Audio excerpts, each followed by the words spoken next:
جو دنیا بے سکون ہے، یہ دنیا کے حالات خراب ہیں، جو دنیا میں امن ختم ہو چکا ہوا ہے، جو دنیا میں خاندانی زندگی تباہ ہو چکی ہوئی ہے، جو دنیا میں لوگ پریشان حال ہیں، انگزائٹی کے مریض ہیں، نیوروٹکس کے مریض ہیں، کیا کیا کچھ ان کے مسائل ہیں، اس کہتے ہیں کہ ہے عصر حاضر کے تقاضاؤں سے ہے، لیکن دیکھو سودی نظام میں جکڑے ہوئے ہیں۔ ہو نہ جائے آشکارا شرع پیغمبر، کہیں رسول اللہ صلی اللہ علیہ وسلم کی شرع کے بارے میں لوگوں کو اندازہ نہ ہو جائے۔ الحذر، ابلیس اپنے لوگوں نے کہا خبردار، آئین پیغمبر سے 100 بار الحذر، کہ پیغمبر کے قانون سے 100 بار توبہ۔ اس کی ایک صفت بتاتا ہے، اور یہ وہ صفت ہے جو 1996 میں جب طالبان کابل میں آئے تھے تو پوری دنیا رابن رافیل سے لے کے ان کے پاس آ گئی تھی کہ اس صفت کو اختیار کر لو تو ہم تمہیں مان لیتے ہیں۔ حافظ ناموس زن مرد آزمائے، کہ عورت کی عزت و توقیر کا محافظ ہے یہ، اور مرد کو کہتا ہے تم میدان کے اندر کھڑے ہو اور اس کے بعد اس دنیا کے اندر ایک امن اور سکون قائم کرو۔ وہ جب آئے تھے ان کے پاس ملا عمر کے پاس تو انہیں یہی کہا تھا تم عورتوں کو تعلیم کیوں نہیں دیتے؟ تو اس نے کہا ہم نے تعلیم دینا شروع کر رہے ہیں لیکن تمہاری طرح تعلیم نہیں دیں گے۔ اور آپ کو یاد ہوگا میں نے بار بار کہا ہے کہ کوئی شہر ایسا نہیں تھا کہ جہاں طالبان نے اپنے عورتوں کے لیے مدرسے اسکول نہ کھولے ہوں، اور اس کے بعد جو کابل یونیورسٹی کی جو عورتوں کا علیحدہ کیمپس بنا تھا اس میں 99 کے اندر باقاعدہ اقوام متحدہ کے ساتھ مل کے وہ منڈے بنایا گیا تھا، لیکن چونکہ پراپیگنڈا ان کے ہاتھ میں ہے۔ اب وہ کہتا ہے کہ موت کا پیغام ہر نوع غلامی کے لیے ہے، نہ کوئی فخور و خاکاں نہ فقیر نشیں، کہ غلامی کی تمام زنجیریں جو توڑتا ہے، کوئی بڑا سرمایہ دار نہیں اور کوئی فقیر نہیں، کرتا ہے دولت کو ہر آلودگی سے پاک و صاف، منموں کو مال و دولت کا بناتا ہے امین، کہ جو سرمایہ دار کے پاس دولت ہوتی ہے وہ یہ آئین اللہ کا جو ان کو بتاتا یہ ہے کہ نہیں تم امانت دار ہو اور کل قیامت دن تمہیں اس امانت کا پوچھا جائے گا۔ یہ نہیں ہو سکتا کہ یہ دولت جو تم نے کمائی ہے اس دولت کے بارے میں تم سے پوچھا نہ جائے۔ حضرت شعیب علیہ السلام کے بارے میں کہا ہے کہ جس کو تو کہے تھے اور شعیب علیہ السلام نے جب ان سے کہا کہ تم یہ کیا کرتے ہو تو شعیب کو انہوں نے کہا عجیب دستور لے کے آئے ہو،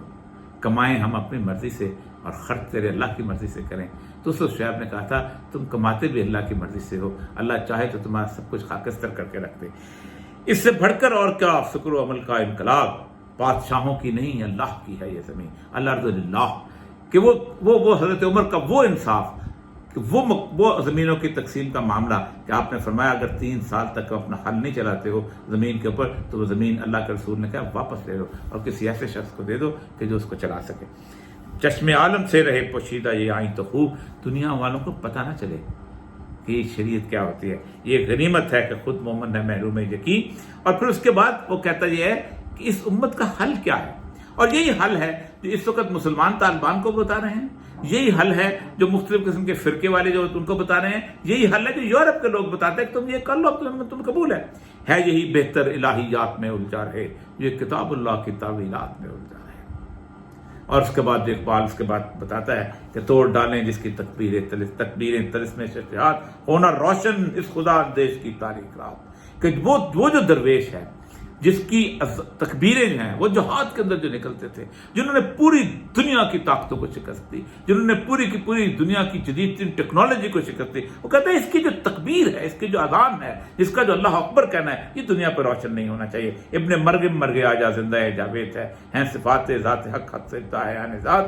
آنے والے سے مسیح ناصری مقصود ہے، یا مجدد جس نے وہ فرزند مریم کے صفات۔ اس کے بعد جو کہتا ہے کہ کیا مسلمہ کے لیے کافی نہیں اس دور میں یہ الہیات کے ترشے ہوئے لات و منات،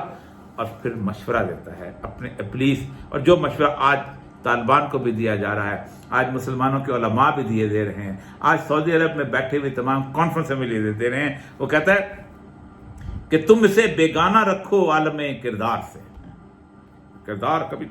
تابسات زندگی ہیں اس کے سب تابسات زندگی میں اس کے سب مورے امات، کہ جب یہ کردار سے نکل جائے گا نا تو پھر اس کے سارے مورے ختم ہے۔ خیر اس میں ہے قیامت تک رہے مومن غلام، چھوڑ کر اوروں کی خاطر یہ جہان بے صبا۔ او جی ہمیں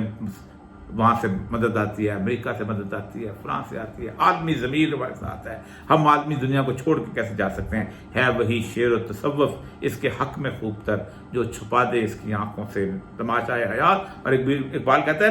کہ ابلیس وہاں کھڑے ہو کہتا ہے ہر نفس ڈرتا ہوں اس امت کی بیداری میں سے میں، ہے حقیقت جس کے دین کی احتساب کائنات، کہ اللہ کا دین چاہتا ہے کہ اس کائنات سے حساب لیا جائے، سرمایہ دار سے حساب لیا یورپ کے لوگوں سے، اس کارپوریٹ کلچر سے حساب لیا جائے، اس سودی نظام سے حساب لیا جائے، وہ کارپوریٹ کلچر جس میں 50 لوگوں کے پاس 65% سرمایہ ہے دنیا کا، وہ کارپوریٹ کلچر جس کے 425 لوگوں کی دولت اگر تقسیم کر دی جائے تو پوری دنیا کے اندر نہ کوئی بھوکا رہے، نہ کوئی ننگا رہے، نہ کسی کوئی گاؤں ایسا ہو جہاں تعلیم نہ ہو، نہ کوئی گاؤں ایسا ہو جہاں صحت کی سہولیات نہ ہو، وہ لٹیروں سے ہے حقیقت جس کے دی کی احتساب کائنات۔ اور اگر آخر میں کہتا ہے مست رکھو فکر و ذکر صبح گاہی میں سے، پختہ تر کر دو مزاج خانقاہی میں سے، یہ تسبیحاں پڑھتا رہے اور اس کے اذانیں دیتا رہے اور اس کے بعد پختہ تر کر دو مزاج خانقاہی میں سے۔ اسی میں اس کے اوپر سید الانبیاء صلی اللہ علیہ وسلم کی مشکات مصباح کی ایک حدیث، اور اتنی جسے کہتے ہیں کانپ جاتا ہے اس حدیث کو سن کے کہ اللہ تبارک تعالیٰ اوحیٰ الی جبریل، ہم نے، اللہ فرماتے ہیں کہ میں نے، اور یہ حدیث قدسی ہے کہ میں نے جبریل علیہ السلام کو، اللہ کہتے ہیں کہ میں نے وحی کی کہ جاؤ فلاں فلاں بستیوں پہ عذاب نازل کر کے آؤ۔ جب وہ عذاب نازل کرنے گئے تو جبریل واپس لوٹے اور کہا اللہ اس میں سے ایک ایسا آدمی، رجل ہے، اچھے آدمی کی بات کی جاتی ہے، ایک ایسا آدمی ہے کہ جس نے طرفتین آنکھ چھپکنے جتنا گناہ بھی نہیں کیا۔ اللہ کا غصہ دیکھیں اس شخص کے بارے میں، اللہ تبارک تعالیٰ فرماتے ہیں کہ اس کو الٹو اور اس کے اوپر ساری بستی کو الٹ دو، کیونکہ یہ وہ بدبخت ہے کہ جو اپنے ذکر و فکر میں لگا ہوا تھا لیکن میرے نام کی غیرت پر اس کے چہرے کا رنگ نہیں بدلتا تھا۔ معزز خواتین آزاد، 20 سال کے اندر، گزشتہ تقریباً 30 سال کے اندر اگر پوری دنیا میں اللہ کے نام کے لیے، اللہ کے دین کے نام کے لیے کسی کے چہرے کا رنگ بدلا ہے تو افغانستان میں طالبان۔ پچھلے دنوں میری ان کی مختلف قیادت سے ملاقاتیں جو جہاد کر رہے تھے تو انہوں نے کہا مجھے یہ بتائیے کہ پوری دنیا میں 57 ممالک ہیں، 1 ارب 50 کروڑ مسلمان ہیں، مجھے یہ بتائیے کہ کس جگہ سے اور کس علاقے سے آپ کو خیر کی خوشبو آ رہی ہے، آپ کو ٹھنڈی ہوا آ رہی ہے؟ کوئی اور علاقہ نہیں سوائے افغانستان کے، جہاں یہ ثابت ہوا کہ دنیا کے 48 ممالک، دنیا کی بہترین ٹیکنالوجی جو ہے وہ شکست کھا جاتی ہے۔ اب میں صرف حالات بیان کر کے امت کو ایک خوشخبری کے طور پہ کہ اس وقت پوری دنیا، یورپی یونین کا نمائندہ جہاں بیٹھا ہوا ہے، پاکستان میں بیٹھا ہوا ہے،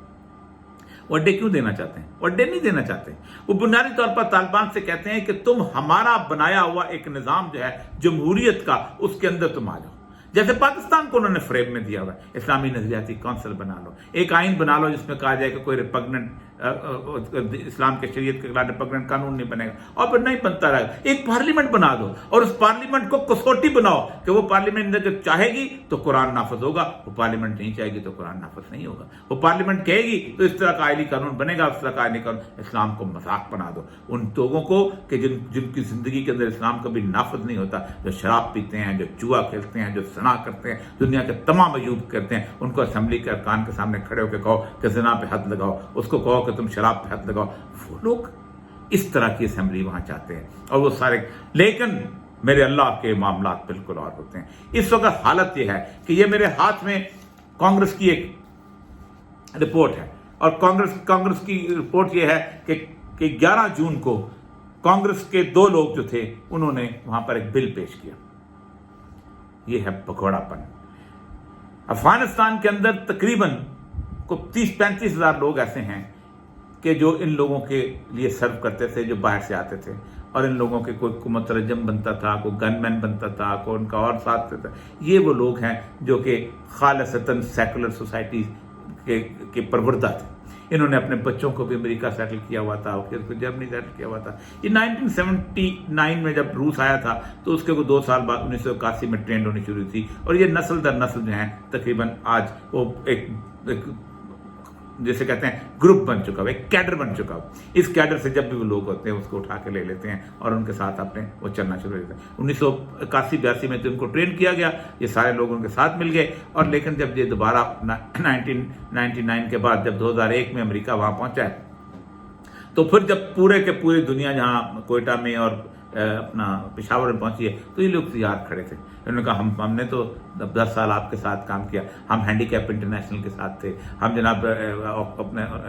ریڈ کراس کے ساتھ تھے، ہم جناب سیو دی چلڈرن کے ساتھ تھے۔ یہ وہ بنیادی طبقہ ہے کہ جس طبقے نے جیسے ہی روس نکلا تھا اور اس کے بعد امریکہ نکلا تھا، یہ کوئی لندن میں بیٹھ گیا، کوئی جرمنی میں بیٹھ گیا، کوئی وہاں بیٹھ گیا، اور پھر کچھ جو پاکستان میں رہ گئے انہوں نے این جی اوز بنا لی اور ساری ایمبیسیز جو ان کو پیسے دینے لگیں، اور یہ وہ لوگ تھے جو بیٹھ کے پاکستان کے خلاف اور دنیا کے طالبان کے خلاف اور اسلام کے خلاف سازشیں کیا کرتے تھے۔ یہ ہے وہ بنیادی طبقہ جس کو اس وقت بھاگ رہا ہے۔ اب اس بھاگنے والے طبقے کے بارے میں انہوں نے کہا ہے کہ 20,000 درخواستیں جو ہیں اس وقت امریکہ میں ان لوگوں کی پہنچ گئی ہیں کہ ہمیں فوری طور پہ وہاں سیٹل کرو اور ویزا دو، اور اس میں انہوں نے جو بلنکن تھا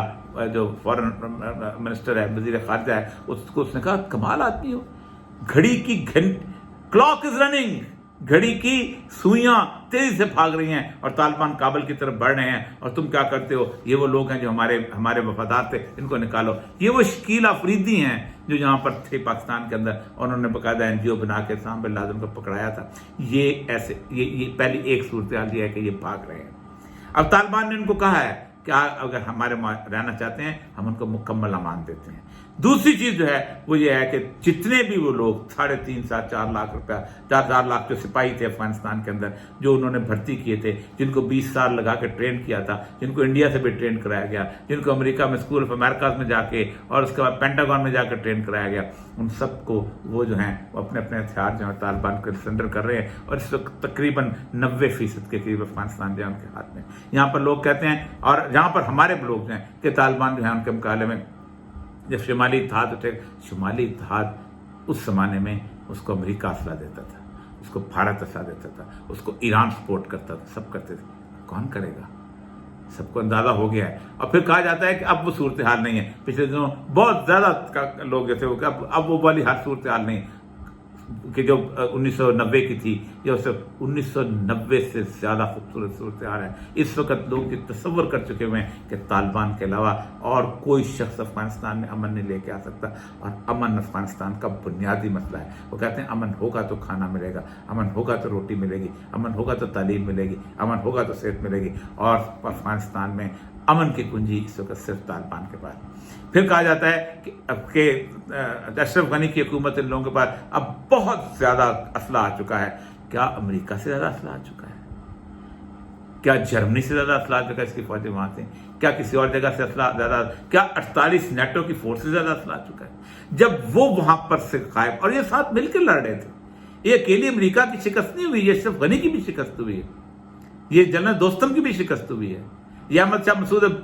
کی فوجوں کی، عبداللہ کی بھی شکست ہوئی، یہ حزب بادل کے، یہ ان سارے منافقین کی، ان سارے امریکہ کے ٹوڈیوں کی، ان سارے انڈیا اور ایران اور ان لوگوں کی ٹوڈیوں کی شکست ہوئی ہے جنہوں نے امریکہ کے ساتھ مل کے لڑا ہے۔ آخری لڑائی میں ہیلمند کے اندر آپ کو یاد ہونا چاہیے کہ باقاعدہ پاسداران آئے تھے اور امریکہ کو نکال کے لے گئے، سارے ساتھ تھے۔ شکست ذلت آمیز شکست ہوئی ہے۔ اس ذلت آمیز شکست میں کیا آپ سمجھتے ہیں کہ امریکہ کے جانے کے بعد ان کے بعد ان ہتھیاروں کے اندر کوئی جادو آ جائے گا؟ وہ چلے پاکستان کے اندر ہر بندہ بیٹھا ہوا صرف اس بات کا ماتم، وہ ابلیس والا ماتم کہ ہو نہ جائے آشکارا شر پیغمبر کہیں، الحذر آئین پیغمبر سے 100 بار الحذر۔ پوری دنیا صرف ایک نقطے پر اس وقت متحد ہے کہ افغانستان میں کسی طور پر بھی 1 گھنٹے کے لیے بھی شریعت کا نظام نافذ نہ ہو۔ اور طالبان نے ایک بات کی تھی، 2 چیزیں طالبان ملا عمر کی وصیت تھی، ایک تو یہ کہ ہم زمین کے لیے نہیں لڑ رہے، زمین کی ہمارے لیے کوئی حیثیت نہیں ہے، ہمارے پاس 1 انچ ٹکڑا بھی مل جائے تو ہم اس زمین کے اس کو ہم نافذ کر دیں گے اور شریعت نافذ کر دیں گے۔ اور دوسری بات اس نے یہ کہا تھا، جب تک ایک بھی پاؤنڈ جو کسی فورن فوجی کا ہے، ہم اس وقت تک اس ملک کے اندر چین سے نہیں بیٹھیں گے۔ 4 جولائی تک یا 11 ستمبر جب بھی ہو، تمام جو ہے پاؤں جو ہیں امریکی فوجیوں کے دوسروں کے نکل رہے۔ اس دوران اردگان صاحب نے کوشش کی ہے کہ شاید وہ ریپلیس کر سکیں۔ اردگان صاحب، یہ شام نہیں ہے کہ جہاں آپ جرابلس کے اندر جا کے اپنے کردوں کو ختم کرنے کے لیے اسلام کا جھنڈا اٹھا کے آگے کریں اور باقی شام کو مرنے دیں۔ آپ کے اڈے جو امریکہ کے ترکی کے اندر موجود ہوں، اسرائیل کا آپ کا سفارت خانہ کھلا ہو، اور آپ دنیا کو گفتگو کے ذریعے سے قائل کرنے کی کوشش کریں۔ آپ اگر اردگان صاحب اگر آپ نے کابل کا ایئرپورٹ سنبھالنے کی کوشش کی، میں جانتا ہوں آپ کی حیثیت اس مردار کی طرح ہوگی ترکی کے افواج کی کہ جو نہ دین میں بھی تھے اور اس کے ساتھ ساتھ کفر کے ساتھ بھی کھڑے تھے۔ افغانستان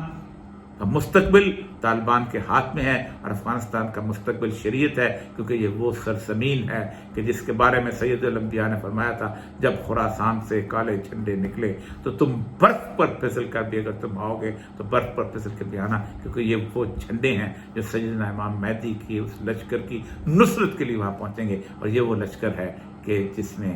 اس آئندہ آنے والی ملامت الکبریٰ کی تاریخ رقم کرنی ہے۔ وآخر دعوانا الحمدللہ رب العالمین۔